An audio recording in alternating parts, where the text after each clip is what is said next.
Mustangs! I know many of you have seen our buddy bench, but do you know how to use it or how it came to be at our school?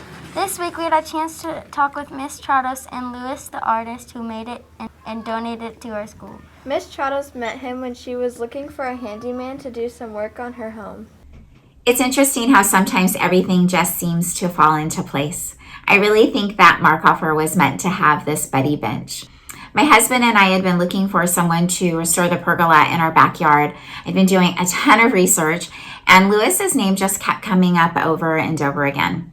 Lewis was affected deeply by the events of 9/11. He had just had an incredible night with his child, and he was heartbroken the next morning when he woke up to hear about the devastating events that happened to our country on that fateful morning. He struggled with what to do with his emotions. And I thought, okay, Lewis, that's how to respond with your anger, but what if you tried to respond with some love?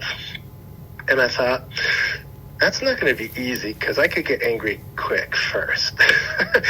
So I took the harder challenge and I started doing art with a lot of love in it.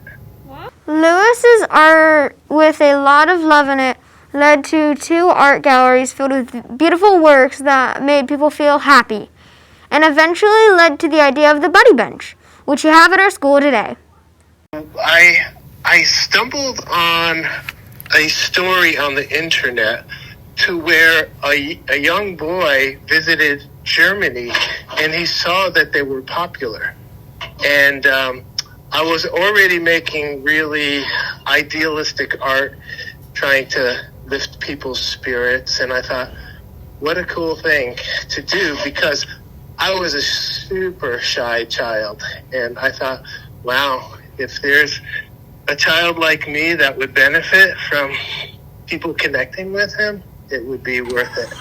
When I reached out to him, I realized that he was an amazing person, kind and gracious. And Lewis explained to me that he was creating this buddy bench that he planned on donating to a school. And we were fortunate enough to be selected.